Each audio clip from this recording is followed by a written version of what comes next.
আসসালামু আলাইকুম। সম্মানিত দর্শক মণ্ডলী, আমরা সূরা হুদের ৯৬ নম্বর আয়াত থেকে আমরা আলোচনা শুরু করব ইনশাআল্লাহ। আউযু বিল্লাহি মিনাশ শাইতানির রাজীম। ওয়ালাকাদ আরসালনা মূসা বিআয়াতিনা ওয়া সুলতানিন মুবিন। এবং নিশ্চয়ই আমি পাঠিয়েছি মূসা আলাইহিস সালামকে আমার নিদর্শন সহ ও সুলতান মুবিন এবং স্পষ্ট প্রমাণসহ, স্পষ্ট মুজিজাসহ। আয়াত বলতে নিদর্শন বোঝানো হয়। তো এখানে আয়াত আর সুলতান যখন পৃথক আসে তখন আমরা বলবো যে মূসা আলাইহিস সালামকে আল্লাহ তাআলা আয়াত নিয়ে পাঠিয়েছেন, তাওরাতের আয়াত, এবং সুলতান হলো প্রমাণ, মুজিজা। এগুলো নিয়ে আল্লাহ তাআলা বলেন আমি মূসা আলাইহিস সালাম পাঠিয়েছি। কোথায় পাঠিয়েছি? ইলা ফেরাউনা, ফেরাউনের নিকট, ও মালাইহি এবং তার পরিষদবর্গের নিকট, তার নেতাদের নিকট। ফাত্তাবু আমরা ফেরাউন, অথবা তারা সবাই ফেরাউনের আদেশ মানল। আল্লাহর আদেশ, মূসা আলাইহিস সালামের আদেশ তারা মানল না। অমা আমরু ফেরাউন বিরাশিদ, এবং ফেরাউনের আদেশ ছিল না পথ প্রদর্শনকারী। ফেরাউনের আদেশ পথ প্রদর্শনকারী ছিল না, কোনো সৎপথ দেখাতে পারছিল না।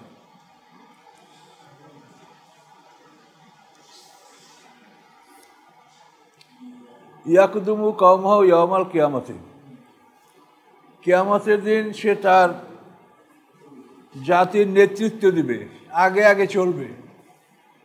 কিয়ামতের দিন ফেরাউন তার সম্প্রদায়ের অগ্রভাগে চলবে। ইয়াকদুমু লিড করবে, সে সামনে চলবে।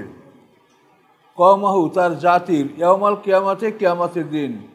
এবং এভাবে তাদেরকে নিয়ে কোথায় যাবে? বা আওরাদাহুমুন নার, সে অবতরণ করাবে তাদেরকে আগুনের মধ্যে। সে আগে ভাগে অগ্রভাগে থাইকা তাদেরকে লিড করে নিয়ে যাবে, অবতরণ করাবে তাদেরকে আগুনের মধ্যে। বেশ আল ভেদ, কত নিকৃষ্ট সে অবতরণ, আল মারুদ, যে অবতরণ স্থলে তারা অবতরণ করবে। অবতরণটাই বা কত খারাপ, আর অবতরণ স্থলটা জাহান্নাম, দোজখ, সেটাই বা কত খারাপ। তো ফেরাউন সম্প্রদায় সম্পর্কে আল্লাহ তাআলা স্পষ্টভাবে এই কথা আমাদেরকে বললেন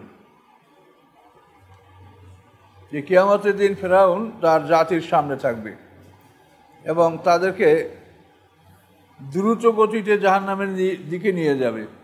এই সময় অনেক মানুষ এদের পদতলে পদপিষ্ট হবে, বিশেষ করে বড় বড় সুদখোর, ঘুষখোর। এরা মানে বড় বড় প্যাট নিয়ে করে থাকবে মাঠে, এরা চলতে পারবে না। তখন এই ফেরাউন বাহিনী এদেরকে পদদলিত করে চলে যাবে। ফেরাউন বাহিনী তো লোহিত সাগরে ডুবেছে 10,60,000। এগুলো তো আসি, এবং তাছাড়া যারা গৃহে ছিল বা সাগরে ডুবে নাই, তারাও তো এই শাস্তি ভোগ করবে ফেরাউন বাহিনীর।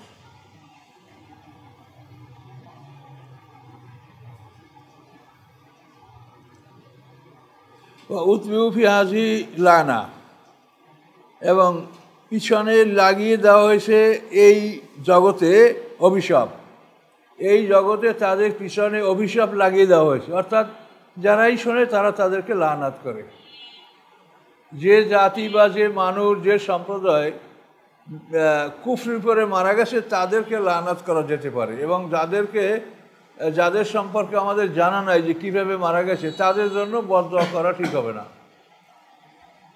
যেহেতু ফেরাউন সম্প্রদায়টা কোরআনে স্পষ্ট বলা আছে, ফেরাউন, নমরুদ, এদের ব্যাপারে লানাত আমরা করতে পারি। কিন্তু যাদের ব্যাপারে এরকম কোনো ঘোষণা নাই, এরকম মানুষ মারা গেলে বা তারা যে অবস্থায় থাকুক, তাদের জন্য আমরা লানাত করতে পারবো না। আমরা জানি না যে তাদের অবস্থাটা কী। তো আল্লাহ বলেন এই দুনিয়ায় তাদের পিছনে লানাতকে লাগিয়ে দেওয়া হয়েছে। ওই ইয়াউমাল কিয়ামা, এবং কিয়ামতের দিনও তাদেরকে মানুষ লানাত করবে। বেশ আর রেফদুল মারফুদ, কত নিকৃষ্ট পুরস্কার এই রেফতুন মানে পুরস্কার, আল মারফুদ যে পুরস্কার তাদেরকে দেওয়া হবে, মানে তাদের পুরস্কারটা হলো জাহান্নামের শাস্তি। যালিকামে নাম্বাইল কোরা, এগুলি হচ্ছে এই জনপদের খবর। এই জনপদগুলি যে ধ্বংস হয়েছে এটা হচ্ছে সেই জনপদের খবর। নাকুসুহু আলাইকা, আমি বর্ণনা করছি উহা আপনার উপর, হে মোহাম্মদ সাল্লাল্লাহু আলাইহি ওয়াসাল্লাম। মেনা কায়েমুন ও হাসিদ, তাদের কতগুলি আসে দণ্ডায়মান দাঁড়ানো, ও হাসিদ এবং কতগুলি নিচ্ছিন্ন হয়ে গেছে। হাসিদ মানে কর্তন করা ফসল, যে ফসল কেটে নিয়ে যাওয়া হয়েছে। তো এই নিদর্শনগুলির কতগুলি কায়েম আছে, অর্থাৎ দণ্ডায়মান আছে, সেগুলি এখনও দেখতে পাওয়া যায়, আর কতগুলি নিচ্ছিন্ন হয়ে গেছে। আল্লাহ বলেন, ওমা যালামনাহুম, আমি জুলুম করি নাই তাদের উপরে, ওয়ালাকিন যালামু আনফুসাহুম, বরং জুলুম করেছে তারা তাদের নিজদের উপরে। ফামা আগনাত আনহুম আলিয়াতুহুম, মা মানে না, আগনাত মানে উপকার করা, অতঃপর উপকার করতে পারে নাই তাদেরকে তাদের ইলাহগণ। তারা যে দেবদেবী পূজা করত, মূর্তি পূজা করত, এই ইলাহগণ তাদের কোনো উপকার করতে পারে নাই। আল্লাতি ইয়াদউনা মিন দুনিল্লাহ, যাদেরকে তারা ডাকতো আল্লাহর পরিবর্তে, মেনশাই কোনো কিছু। এই দেবদেবীরা, এই শরিকরা তাদের কোনো কিছুই উপকার করতে পারে নাই। লাম্মা যা আমরুনা, যখন আসে আমার আদেশ তাদের উপরে। লাম্মা যা আমরু রব্বিকা, যখন এসেছে আদেশ আপনার রবের। আমা জাদুম গায়রা তাতবিব, এবং বর্ধিত করে নাই তাদেরকে কিছুই, ধ্বংস ছাড়া কিছুই তাদের বাড়ায় নেই। কাজেই তাদের দেবদেবী শরিক যাদেরকে তারা মনে করছিল, যাদের পিছনে সারা পৃথিবী মানে সারা জীবন তারা এদের পিছনে ব্যয় করেছে, তাদের জন্য যুদ্ধ করেছে, অনেক কিছু করেছে, এগুলা তাদের ওই সময় কোনো কাজে আসবে না। যখন আল্লাহর আদেশ আসবে তখন তারা ধ্বংস হবে, এবং ধ্বংস ছাড়া এরা কোনো কিছুই বাড়াতে পারবে না। সম্মানিত শুধু পৃথিবীতে হক ও বাতিলের দুইটা দল এরা থাকবে, এবং সত্য মিথ্যার লড়াই সংগ্রাম এটা চলবে। আর আল্লাহ দেখতে চান একটা রক্তক্ষয়ী সংঘর্ষ, এটা আল্লাহ দেখতে আনন্দ পান। এই জন্যই তিনি হক বাতিল দুটা দলই পৃথিবীতে প্রতিষ্ঠিত রাখেন। আল্লাহ ইচ্ছা করলে বাতিলকে মিটাই দিতে পারেন মুহূর্তের মধ্যে, কিন্তু তা দিলে তো সংগ্রাম হবে না। আবার যখন সত্য একেবারেই তলিয়ে যাওয়ার সম্ভাবনা থাকে, তখন সত্যকে সাহায্য করে তিনি তাকে বাঁচিয়ে রাখেন। সত্য যদি একেবারেই ধ্বংস হয়ে যায়, তাহলে বাতিলের সাথে লড়াই সম্ভব হবে না। এই জন্য এটা আল্লাহরই কুদরত, আল্লাহর ইচ্ছা, এটা তিনি পছন্দ করেন। এখন এই ব্যাপারে আমরা সমালোচনা করার কোনো অধিকার রাখি না। আল্লাহ বলে দিয়েছেন যে তিনি যা করেন তাকে কেউ প্রশ্ন করতে পারে না। অন্য সবাইকে জিজ্ঞাসা করা হবে, কিন্তু আল্লাহকে জিজ্ঞাসা করার কোনো অধিকার আমাদের নাই। কাজে এই সমস্ত বিষয়ে আমরা অত্যন্ত অপারগ এবং আমরা অত্যন্ত অসহায়, কিন্তু আমরা এতটুকু আশা করতে পারি যে আল্লাহ মহান শক্তির মালিক হওয়ার পরেও তিনি দয়ালু, এটা তিনি ঘোষণা করেছেন। সে যতই ক্ষমতার মালিক, শক্তির মালিক, সর্বশেষ তিনি দয়ালু, এবং তার দয়াটা সব কিছুর চাইতে বড়। কাজে আমরা তার দয়ার আশা করতে পারি। জীবনে কতগুলো জিনিস আপনারা চিন্তা ভাবনা করবেন। এই পৃথিবীটা কোথায় আমরা কি বলতে পারি? আপনার ঠিকানাটা কি? যে পৃথিবীটা ঘন্টায় 43,200 মাইল বেগে উড়ে বেড়াচ্ছে, তা আপনার ঠিকানাটা কোথায়? আপনি তো এই জাহাজের ভিতরে বসে এপার ওপার সেপার এই ঠিকানা বলতে পারেন, আসলে আপনার ঠিকানাটা কোথায়? এই পৃথিবীটা ঘন্টায় 43,200 মাইল বেগে শূন্য উড়ে বেড়াচ্ছে, তাহলে ঠিকানাটা আমাদের কোথায়? এখানে আমরা ঢুকলাম কীভাবে? আমরা কি বলেছি কেউ যে এখানে যাব? আল্লাহ দয়া করে আমাদের এখানে ঢুকাইছেন। ঢুকানোর পরে এই জায়গাটা আমাদেরকে ভালো লাগে, এখন আমরা এখান থেকে যেতে চাই না। বিছনায় শুইলে তার মনে হয় যায় পৃথিবী তো ভালো, এখানে যদি থাকতে পারি আরও তো ভালো।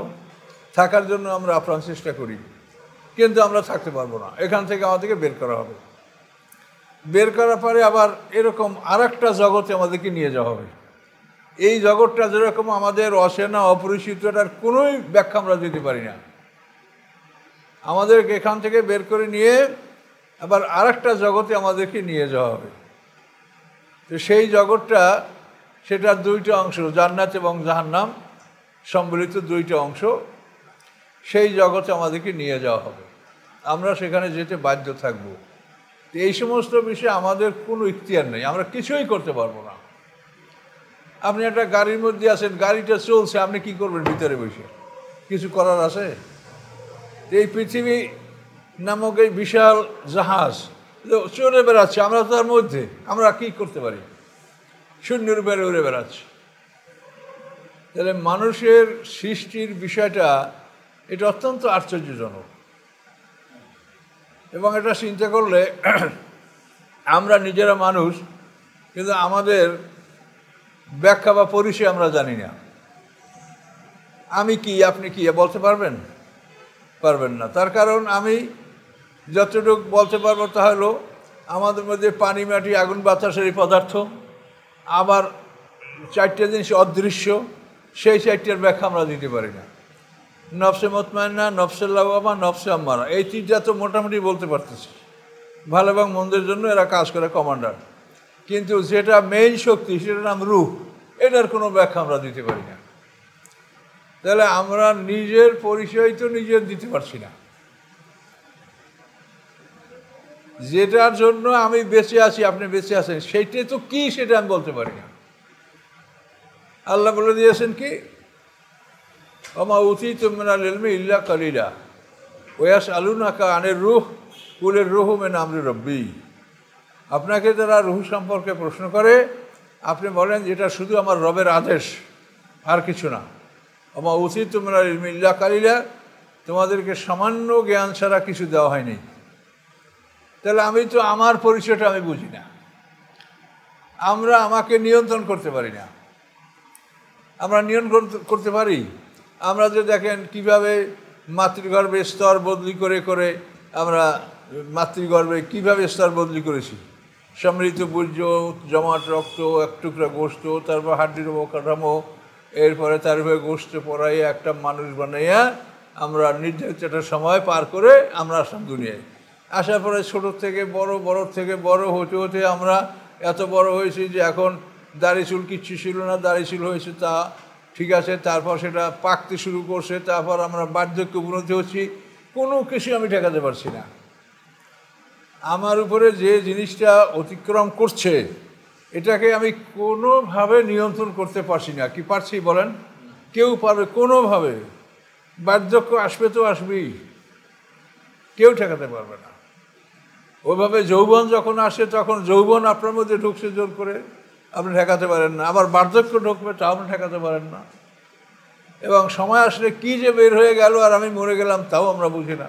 তাহলে আমরা তো আমাদেরকেই চিনি না, নিজেকেই তো চিনি না। তাহলে আমাদের জ্ঞানটা কি? আমাদের কি জ্ঞান আছে? ভালো ভালো আসবাবপত্র বানানো আর কসমেটিক বানানো মানে তো পৃথিবীর উন্নয়ন না। এগুলি তো আবর্জনা। আপনি যাই বানান, যাই করেন, আবর্জনা ফেলাইয়াই দিতে হবে। এই দুনিয়ায় যত সৌন্দর্য যা কিছু সব খেলনা ফেলাই দিতে হবে। খেলনার একটা গাড়ি 5 লক্ষ টাকাও বিক্রি হয়, কিন্তু খেলনার গাড়ি খেলনাই, এটা রাস্তায় চলে না। পৃথিবী খেলাঘর, এখানে যা কিছু আছে খেলার উপকরণ, এগুলি ফেলে দিতে হবে।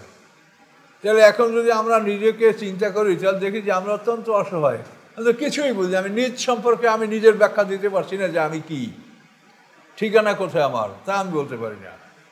আমি কি, তা আমি বলতে পারি না। কাজে এই জন্য আমরা অত্যন্ত অসহায়। আমাদের কাছে আসমানি কেতাব আছে, আমাদের এই কেতাবের মূল কথা হলো তুমি আত্মসমর্পণ করো, আল্লাহর কাছে সারেন্ডার করো। সারেন্ডার করার পরে তুমি যথাসাধ্য, তোমাকে বলা হয়েছে তুমি সাধ্য অনুযায়ীগুলো করো, সাধ্যের বাইরে তোমাকে আল্লাহ কষ্ট দিবেন না। কাজে এই কাজগুলো করে তুমি আমার কাছে আসো, তোমাকে আমি সুখময় জীবন দিব, আর একটা জগতে নিয়ে যাব। এই জগতে যেরকম তুমি আশ্চর্যজনকভাবে তুমি এখানে আসছো, ওই রকম আর একটা জগতে আমাদেরকে নিয়ে যাওয়া হবে। মৃত্যুর পরে পর্দার আড়াই জগৎ, এইটা কোথায় তা আমরা বলতে পারি না। এই জগৎ পার হওয়ার পরে হাসরের ময়দান কোথায় হবে তা আমরা বলতে পারি না। বিশাল একটা জগৎ সৃষ্টি করা হবে। কাজে সবগুলি চিন্তা করলেই দেখা যাবে যে আমরা নেহায়েত বোকা ছাড়া কিছু না। আমাদের এ ব্যাপারে কোনো একটা চূড়ান্ত জ্ঞান আমাদের কিছুই আমাদের নাই। সাত আকাশ বললে আমরা আছি, আকাশ কি তা আজ পর্যন্ত কেউ এটা সঠিক বলতে পারে না, যে আকাশটা আসলে কি এটা বলতে পারি না আমরা। এই জন্য আমরা অচেনা অজানা একটা অন্ধকারের মধ্যে আসি। কিছুটা আলো পাচ্ছি আমরা আল্লাহর আসমানের কিতাবের মধ্যে, এই কিতাব থেকে আমরা কিছু পাচ্ছি, এখান থেকে একটু আলো আমরা পাচ্ছি।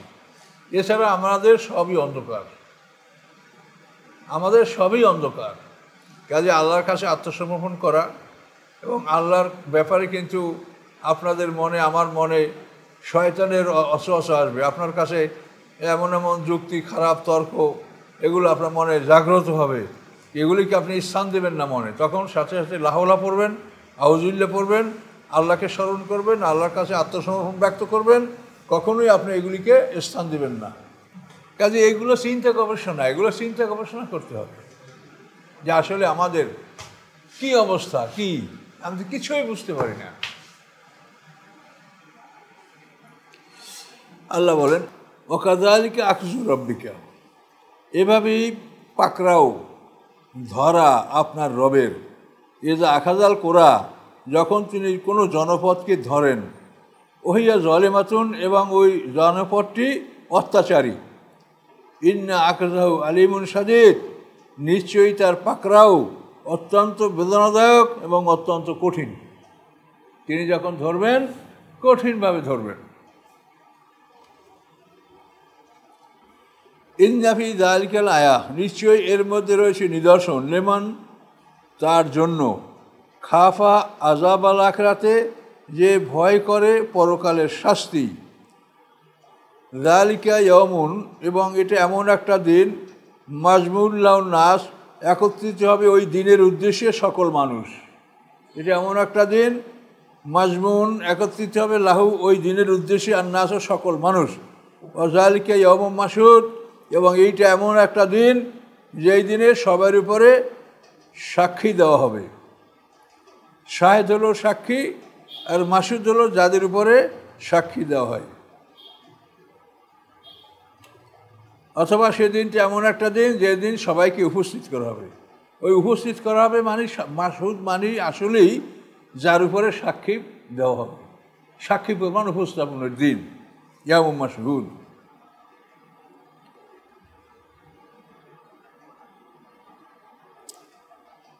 ওমা নুয়াক্কিরু ইল্লা লিআজালে মা'দুদ, আমি বিলম্ব করি না উহাকে, ওই দিনটাকে, এই ইয়াউম মাশহুদ, কিয়ামতের দিন, এই দিনটাকে আমি বিলম্ব করি না, ইল্লা লিআজালে মা'দুদ,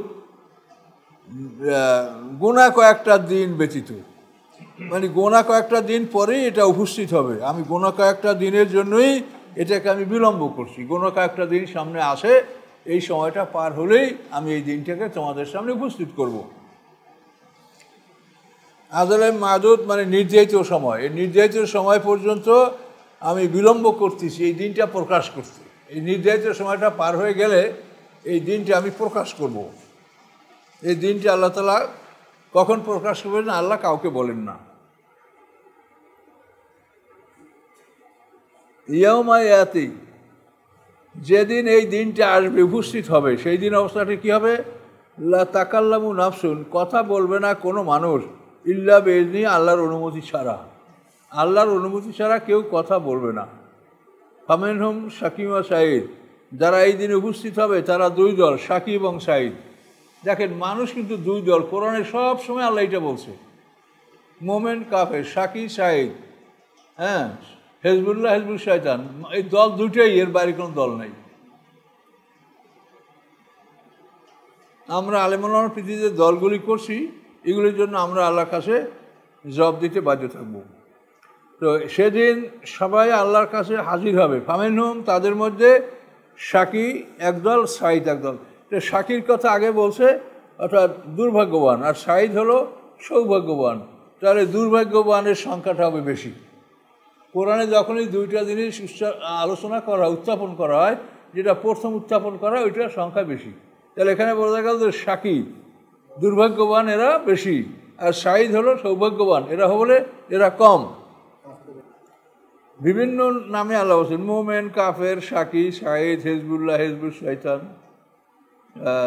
আসাবুল মাইমেন, আসাবুল মাসামা, ডান হাতওয়ালা, বাম হাতওয়ালা, বিভিন্ন নামে এই পরিচয়গুলো দিয়েছেন।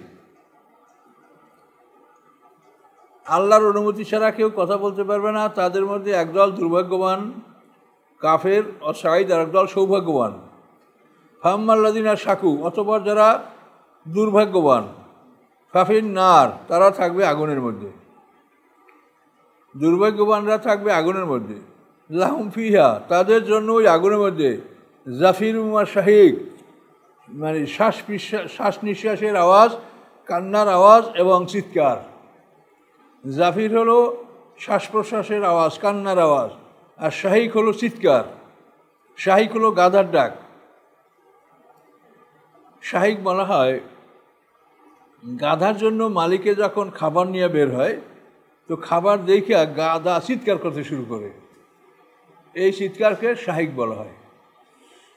তো আল্লাহ বলেন, যারা দুর্ভাগ্যবান আগুনের মধ্যে থাকবে, তারা সেখানে বড় বড় শ্বাস প্রশ্বাস, কষ্টের শ্বাস প্রশ্বাস এবং চিৎকার, ডাক, এগুলি তারা শুনতে পাবে। খালিদিনা ফিহা, এই অবস্থার মধ্যে অনন্তকাল থাকবে তারা। খালিদিনা মানে অনন্তকাল থাকবে, ফিহা এই অবস্থার মধ্যে, এই জাহান্নামের মধ্যে। কতদিন থাকবে? মা দামাতিস সামাওয়াতু ওয়াল আরদ, যতক্ষণ স্থায়ী থাকবে আকাশ এবং পৃথিবী।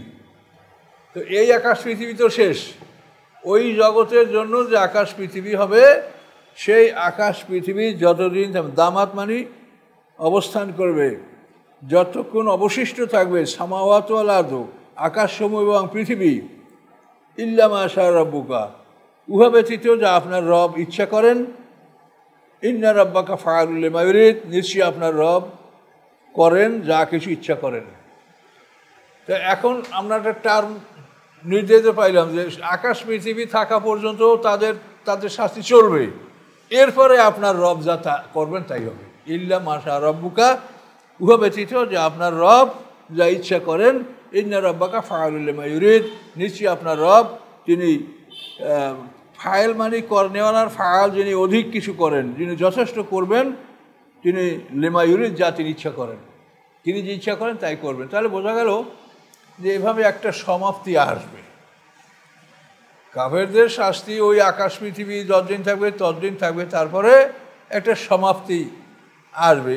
আপনার রব যা ইচ্ছা তাই করবেন, একটা সমাপ্তি হবে, এটা বোঝা যাচ্ছে। আম্মাল্লাযিনা শহীদু, এরপরে শোনেন ভাগ্যবানদের কথা। আম্মাল্লাযিনা শহীদু, অথবা যারা হবে ভাগ্যবান, ফাফিল জান্নাতে খালিদিনা ফিহা, তারা ফি মানে মধ্যে, অতঃপর মধ্যে জান্নাতের মধ্যে, খালিদিনা ফিহা অনন্তকাল থাকবে তারা উহার মধ্যে। কতক্ষণ থাকবে বলেন? মা দামাতিস সামাওয়াতু ওয়াল আরদ, যতক্ষণ স্থায়ী থাকবে আকাশ এবং পৃথিবী। জান্নাতের ওই আকাশ পৃথিবী যতদিন থাকবে ততদিন জান্নাতবাসীও সেই থাকবে। ইল্লা মা শা রাব্বুকা, উহা ব্যতীত যা আপনার রব ইচ্ছা করেন। তা আপনার রব কি ইচ্ছা করেন, কি ইচ্ছা করবেন, সামনে এটা বলা আছে। আতন গায়রা মাজুস, অনুদান যা কখনো কর্তন করা হবে না, যা বন্ধ করা হবে না। তাহলে দেখা যায় যে ওই আকাশ পৃথিবী শেষ হওয়ার পরেও নেককারদের অনুদান বন্ধ হবে না। তাহলে তাদের জীবন তারপর অবশিষ্ট থাকবে। কতদিন থাকবে এরপর তা আল্লাহই জানে, বলা যায় না কিছু। ফালা তাকু ফি মিরিয়াতিন মিম্মা ইয়াবুদু হাউলায়, আপনি কখনো সন্দেহের মধ্যে পড়বেন না, সন্দেহের মধ্যে পতিত হবেন না। তাকু মানে তাকুনু, হওয়া। আপনি হবেন না ফি মেরিয়াতেন, সন্দেহের মধ্যে, মিম্মা ইয়াবুদু হাউলায়, উহা সম্পর্কে এরা যাদের ইবাদত করে, এই কাফের মুশরিকরা যাদের ইবাদত করে। মা ইয়াবুদুনা ইল্লা কামা ইয়াবুদু আবাহুম, তারা ইবাদত করে না, বরং ওইভাবেই ইবাদত করে যেরকম ইবাদত করতো তাদের বাপদাদারা। তাদের বাপদাদারা এরকম বিনা দলিলে এগুলির ইবাদত করতো, এরা ওইভাবেই ইবাদত করে। এছাড়া এর পিছনে কোনো দলিল নাই মেন কবল ইতিপূর্বে। ওয়াইন্নাল্লাহ মুওয়াফুম নাসিবাহুম, নিশ্চয়ই আমি আল্লাহ অবশ্যই পরিপূর্ণ করে দিব তাদেরকে, নাসিবাহুম তাদের অংশ, গায়রা মানকুস কোনোভাবেই কম করা হবে না। তাদের শাস্তির যে অংশ আল্লাহ বলেন এটা আমি পুরোপুরি তাদেরকে দিব, এ থেকে কম দেওয়া হবে না, আর বেশিও দেওয়া হবে না। ওয়ালাকাদ আতাইনা মূসাল কিতাবা, নিশ্চয়ই আমি দিয়েছি মূসা আলাইহিস সালামকে কিতাব। ফাখতুলিফা ফিহি, ওই কেতাবের মধ্যেও মতভেদ করা হয়েছে। কেতাবের নাম হচ্ছে তাওরাত। নাস্তুরিয়া, মালকানিয়া, ইয়াকুবিয়া, বিভিন্ন নামের তাওরাত তারা বের করেছে।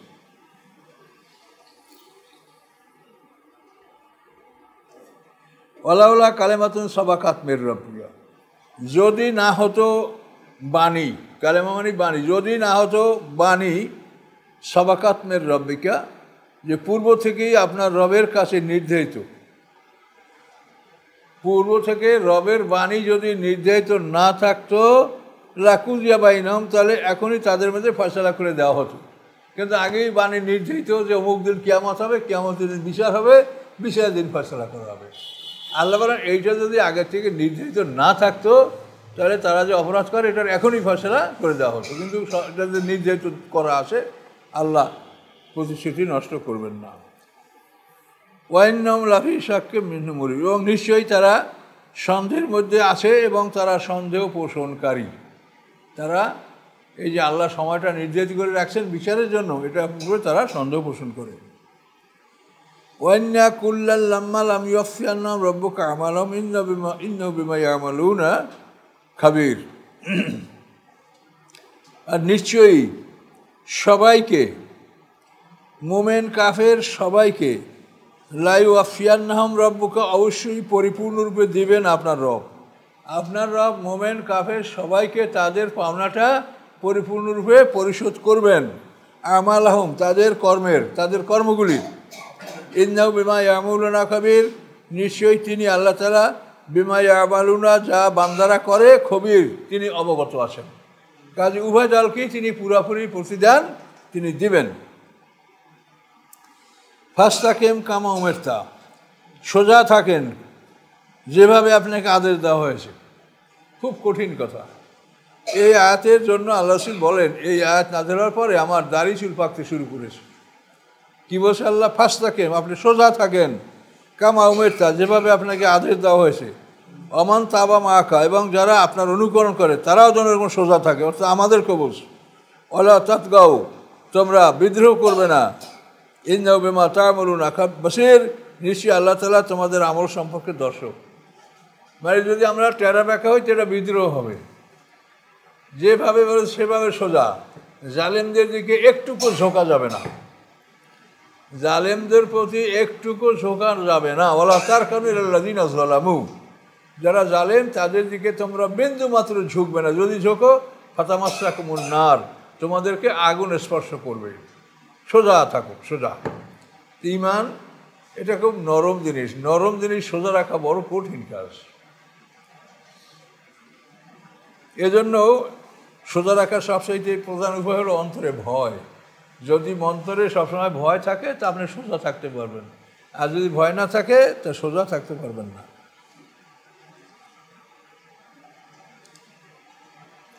দেখেন, একটা চিরসত্য, কিন্তু কথাটা শুনতে খারাপ লাগে।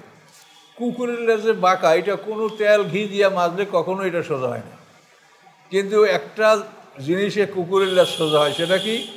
কুকুর যদি দেখে যে তার সাথে একটা শক্তিশালী কুকুরদের সামনে পড়েছে, তখন ও আস্তে লেজ সারিয়ে দিয়ে তার কাছে মাপ চায় আর কয় যে ভাই আমি যাই, তুই আমার পথ সারিয়ে দে। তখন ও যখন ভয় পেয়ে গেল তখন তো ওর লেজ সোজা।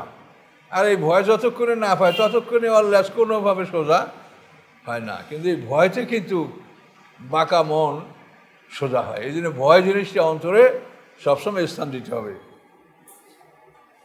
এই দেখেন সামনে, ওয়ালা তারকানু ইলাল্লাযিনা যালামু, তোমরা ঝুঁকবে না জালেমদের প্রতি, বিন্দুমাত্র জালেমদের দিকে ঝুঁকবে না। ফাতামাসসাকুমুন নার, তাহলে স্পর্শ করবে তোমাদেরকে আগুন। আল্লাহ রসুলকে কতভাবে চেষ্টা করছে যে আপনি আমাদের একটা দেবদেবকে একটু চুমু দেন, মশা দেন, একটু ভালো আদর করেন, তারপর হেজিয়াসা চুম্বন করেন, তাহলে আমরা আপনাকে হেজিয়াসা চুম্বন করতে দিব না। এভাবে তারা আল্লাহ রসুলকে বিভিন্নভাবে সত্যচ্যুত করার জন্য তারা বিভিন্ন চেষ্টা করছে। আর আল্লাহ বলছে আপনি একেবারে ডাইরেক্ট সোজা থাকেন। আর যারা সত্যের প্রতি সোজা থাকবে তাদের সবার কাছে তারা কোনোদিন প্রিয় হবে না। যে মানুষটা সবার কাছে প্রিয়, সবাই যাকে ভালোবাসে, সে হলো বাতিলের সাথে আপোষকারী। আল্লাহ সেখানে পরিষ্কার বলেছেন, ফায়ালাম আন্নাহু মুদাহিনুন, তুমি অবশ্যই জেনে রাখো সেই ব্যক্তি হলো বাতিলের সাথে আপোষকারী। যে বাতিলের সাথে আপোষ করে তাকে সবাই ভালোবাসে, আর যে নিজে সোজা থাকে তাকে সবাই ভালোবাসবে না। কিছু লোকে ভালোবাসবে, অধিকাংশরা তাকে ভালোবাসবে না। এটা আপনাকে বুঝতে হবে। ওমালাকুম মিন দুনিল্লাহি মিন আউলিয়া, এবং নাই তোমাদের জন্য মিন দুনিল্লাহি আল্লাহর মোকাবেলায়, আল্লাহর পরিবর্তে মিন আউলিয়া কোনো অভিভাবক, সুম্মা লা তুনসারুন, অথবা তোমরা সাহায্য প্রাপ্ত হবে না। তোমরা সাহায্য প্রাপ্ত হবে না। যদি অন্যদিকে ঝোঁকো তো আল্লাহ সাহায্য তোমরা পাবে না, আর যদি না ঝোঁকো তাহলে ডাইরেক্ট আল্লাহ সাহায্য করবে। যেমন ইব্রাহিম আলাইহিস জীবন, তিনি একটুকু ঝোঁকেন নাই। জিবরাইল, মিকাইল, আগুনের ফেরেশতা, বাতাসের ফেরেশতা, কারো কথায় তিনি একটুকু টলেন নাই। সোজা, আমি আল্লাহর কাছে আত্মসমর্পণ করেছি। এই সোজা থাকলে কি করছে আল্লাহ তাআলা, তা আল্লাহ সাহায্য পাওয়া যাবে। আর এই সোজা না থাকলে আল্লাহ সাহায্য পাওয়া যাবে না। আকিমিস সালাতা তারাফাইন নাহারে, প্রতিষ্ঠা করুন নামাজ দিনের দুই প্রান্তে। এখন দিনের দুই প্রান্ত এইটা অনেক ভাইরা বোঝে না, আমার কাছে নানা জনে প্রশ্ন করে। কেউ বলে দিনের দুই প্রান্ত হলো ফজরের নামাজ আর মাগরিবের নামাজ। এটা নাকি ইবনে কাসিরি আছে, বড় বড় তাফসিরি আছে। আমরা যেথায় থাক আপনার আকলকে আপনি কাজে লাগান। দিনের দুই প্রান্ত, দিনের প্রথম প্রান্ত হলো শবে সাদেক, শবে সাদেক দিন শুরু হয়, আর দিনের শেষ প্রান্ত হলো আসর। মাগরিব হলো রাতের নামাজ, সূর্য অস্তের পরে মাগরিব, মাগরিব হলো রাতের অংশ। তাহলে এখানে আপনার একটা জিনিস বুঝতে হবে যে দিনের প্রথম অংশ অন্ধকার থাকে আর রাতের প্রথম অংশ আলোকিত থাকে। এই জিনিসটা আপনি বোঝেন। দিনের প্রথম অংশটা কি অন্ধকার, আপনি সেহরি খাওয়ার পরও বাইরে দেখবেন যে অন্ধকার, মানে ভোর হয়েছিল বোঝা যাচ্ছে না, কিন্তু দিন হয়ে গেছে, শবে সাদেক মানে দিন। আর মাগরিবের সময় আলোকিত দেখায়, কিন্তু এটা রাতের অংশ। সূর্য অস্তের পরে মাগরিব, এটা রাতের অংশ, এটা কোনো রকম দিনের অংশ না। তা আল্লাহ বলছেন নামাজ পড়ো দিনের দুই প্রান্তে, জুলাফা মিনাল লাইলে, রাতের একাংশে। ইন্নাল হাসানাত ইউযহিবনা সাইয়্যাত, নিশ্চয়ই ন্যাক আমল দূরীভূত করে বদামলকে, ন্যাক দূর করে সাইয়্যাত পাপকে।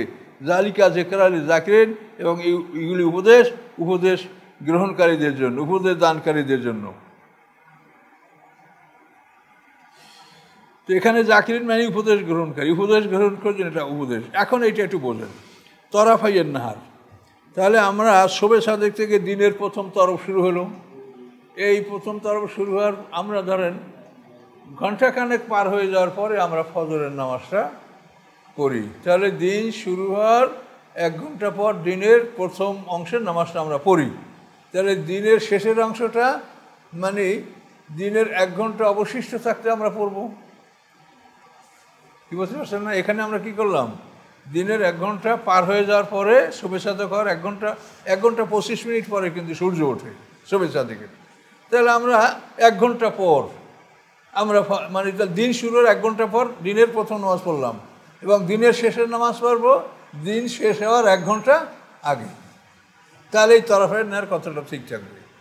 কিন্তু আপনারা যদি এটা করেন যে ফজরের নামাজটা, প্রথম নামাজটা দিন শুরুর 1 ঘন্টা পর শুরু করলেন, এবং শেষের নামাজটা যদি 3 ঘন্টা আগে করেন, তাহলে তারাফাইয়ের নাহার যেটা কোরআনে বলেছে এই কথাটা আপনি মানলেন না।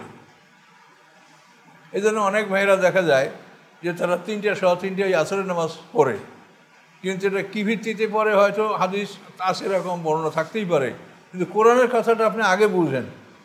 তরাফাইয়ের নাহারে একসঙ্গে বলছে, 2 তরফ।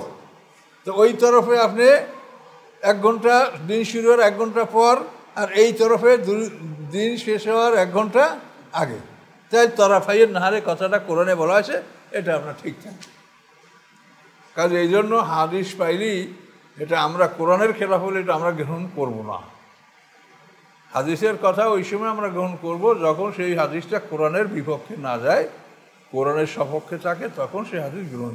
কিন্তু এই হাদিস এভাবে যদি আপনি 3 ঘন্টা বেলা থাকতেই আপনি এই নামাজটা পড়েন, তো ওইটা পড়লেন 1 ঘন্টা পার হয়ে যাওয়ার পরে, তো এটাও তো আপনার 1 ঘন্টা থাকতে আপনি পড়বেন। 3 ঘন্টা থাকতে যদি পড়েন তাহলে তো তরাফাইয়ের নাহার হলো না। আর রাতের 1 অংশ যেমন মাগরিবের সময়, এটা রাতের 1 অংশ নামাজ। আর ন্যাকামলগুলি মানে আমরা কথাবার্তা চলাফেরায় যে আমাদের অনেক ভুলভ্রান্তি হয়, এগুলি যখন উজু করে আমরা নামাজ পড়ি, তখন এগুলো এই নামাজের কারণে এগুলো মাফ করে দেয় ছোটো গুণাগুলি। কিন্তু গুনায় কবিরা যদি হয় বড় পাপ, সেগুলো তওবা করতে হবে, সেগুলো এই নেক আমলে এটা মাফ হবে না। এই সাইয়াত মানে এখানে গুনায় সব ছোট ছোট ছোট গুণাগুলি এগুলি সব মাফ হয়ে যাবে নেক আমলের মাধ্যমে। অসবের আল্লাহ বলেন আপনি ধৈর্য ধারণ করেন, ফাইনাল্লাহ লা ইউযিউ আজরাল মুহসিনিন, নিশ্চয়ই আল্লাহ তাআলা নষ্ট করবেন না পুরস্কার সৎকর্মশীলদের, পুরস্কার পাবেন, ধৈর্য ধারণ করেন। ফালাউলা কানা মিনাল কুরুনি মিন ক্বাবলিকুম উলু বাকিয়াতিন, ফালাউলা কেন না, কেন হলো না, কানা মিনাল কুরুনে ছিল যে জনপদগুলি জাতিগুলি, মিন ক্বাবলিকুম তোমাদের পূর্বে, তোমাদের পূর্বে যে জাতিগুলি ছিল তাদের বিষয়টা এরকম কেন হলো না। উলু বাকিয়া, উলু বাকিয়া যারা অবশিষ্টের মালিক, অবশিষ্টের মালিক মানে সমাজের সম্পদশালীরা।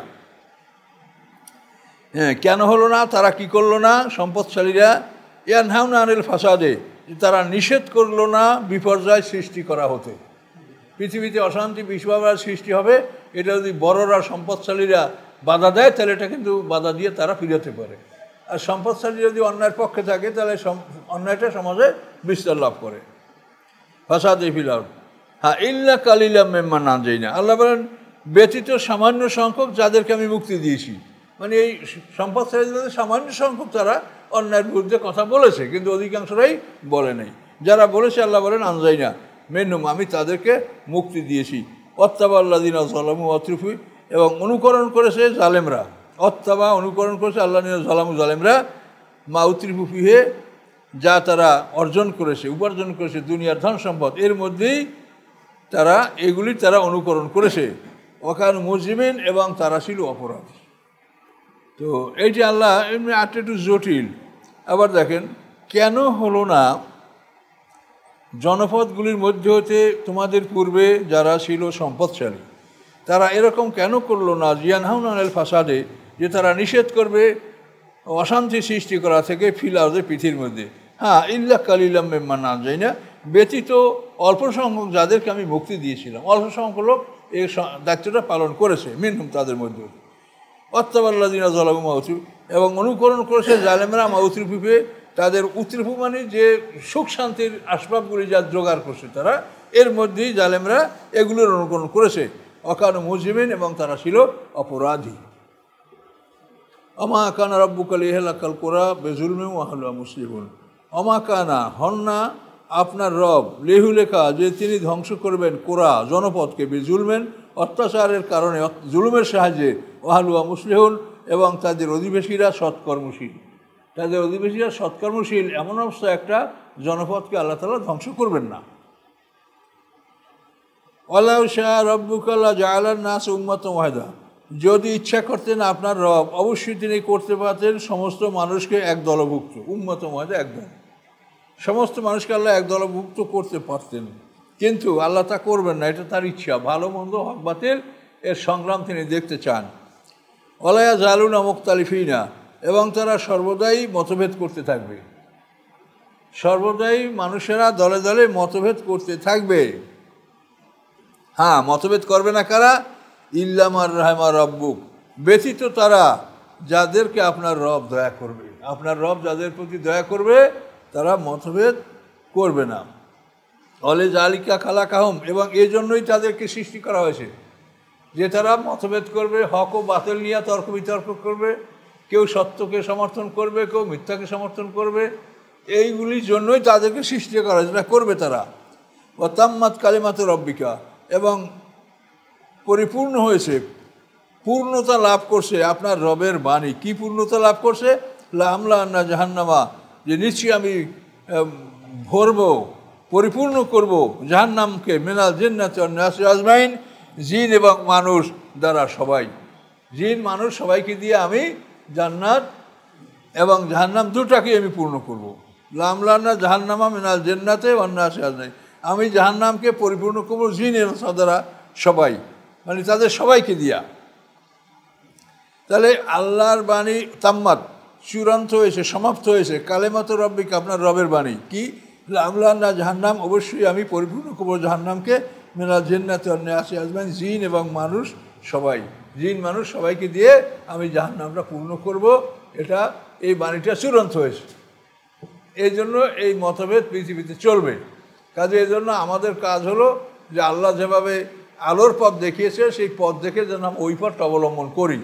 আল্লাহর দেখানো আলোর পথ যদি আমরা অবলম্বন না করি তো আমরা কিন্তু বিপদে পড়ব। অকুল্লান নাকুসু আলাইকুম নাম্বায় রসুল, এবং সকল নবী রসুলদের ব্যাপারে আপনাকে আমি জানিয়েছি। কুল্লা মানে সবাই, নাকুসু আমি বর্ণনা করেছি, আলাইকে আপনার উপরে, মানে আম্বায়, আম্বা মানে খবর, আর রসুল মানে রসুলগণের সকল খবর আপনাকে জানিয়েছি। এর রসুল হলো বহু বচন আর রাসুল হলো এক বচন।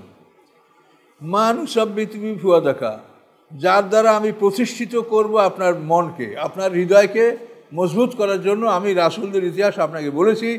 যা কাফি হাজির হক, এবং এসেছে আপনার কাছে এই কোরআনের মধ্যে সত্য, এই কোরআনের মধ্যে সত্য আসছে এবং রসুলদের ইতিহাস বিবরণ আমি আপনাকে দিয়েছি। ও মাওয়েজাতুন, এবং এগুলি সব উপদেশ, ওয়াজ নসিয়াত, অজিকরা এবং উপদেশ মোমেনদের জন্য, নসিয়াত এবং উপদেশ। ওয়াজ মাওয়েজাতুন মানে নসিয়াত, আর জিকরান উপদেশ, নসিয়াত এবং উপদেশ মোমেনদের জন্য এই কোরআনের মধ্যে আমি সব বর্ণনা করে দিয়েছি। রাসূলকে যারা বিশ্বাস করে না তাদেরকে আপনি বলে দেন, এ মালু আলা মাকানাতিকুম, তোমরা কাজ করে যাও তোমাদের অবস্থানে থেকে, ইন্না আমিলুন, নিশ্চয়ই আমরাও কাজ করে যাচ্ছি। তোমরা তোমাদের কাজ করো, আমরা আমাদের কাজ করে যাচ্ছি। অন্তাজিরু, তোমরা অপেক্ষা করো, ইন্না মুনতাজিরুন, নিশ্চয়ই আমরাও অপেক্ষমান থাকছি। এই অপেক্ষা করতে হবে কিয়ামতের দিন পর্যন্ত। অলিল্লাহি গায়বুস সামাওয়াতি ওয়াল আরদ, এবং আল্লাহ মালিক সমস্ত অদৃশ্যের, আকাশ এবং পৃথিবীর। আকাশ পৃথিবীতে যত কিছু অদৃশ্য আছে, অজানা বিষয় আছে, এটার মালিক আল্লাহ। আল্লাহ সব কিছু জানেন। ওয়া ইলাইহি ইউরজাউল আমরু কুল্লু, এবং তার কাছে সমস্ত কাজগুলি ফিরিয়ে আনা হবে, সমস্ত কর্মগুলি তার সামনে উপস্থিত করা হবে, ভালো মন্দ সব কর্ম। ফাবুদুহু, অতএব আপনি সেই আল্লাহর ইবাদত করেন। ও তাওয়াক্কাল আলাইহি, এবং তার উপরে নির্ভর করুন। ওমা রাব্বুকা বিগাফিলিন, এবং নয় আপনার রব অমনোযোগী, আম্মা তা'মালুন, যা হতে যা তোমরা করো। তোমরা যা করো এর থেকে আল্লাহ অমনোযোগী নন, সব কিছু তার সামনেই আমরা করছি, তিনি সব কিছু দেখতে পাচ্ছেন। এই সূরাটা শেষ হলো ইনশাআল্লাহ।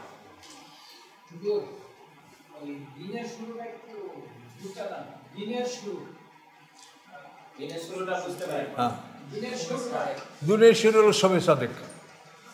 শবে সাদেক হইলেই দিন, শবে সাদেকের পর আপনার সেহরি খেতে পারবেন না। দিনের শুরু হলো শবে সাদেক।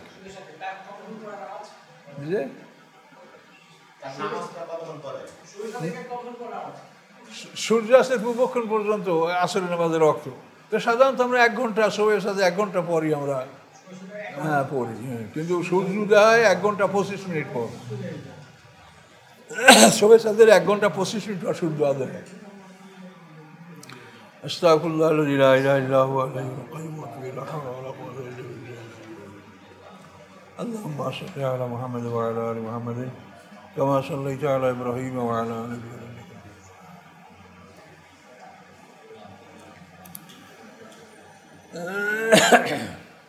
اللهم آمين. ربنا ظلمنا أنفسنا وإن لم تغفر لنا وترحمنا لنكونن من الخاسرين. ربنا عليك توكلنا وإليك نبنا وإليك المصير. ربنا لا تجعلنا فتنة للذين كفروا واغفر لنا ربنا إنك أنت العزيز الحكيم. ربنا لا تزغ قلوبنا بعد إذ هديتنا وهب لنا من لدنك رحمة إنك أنت الوهاب. سبحان ربك رب العزة عما يصفون وسلام على المرسلين. الحمد لله رب العالمين. السلام عليكم.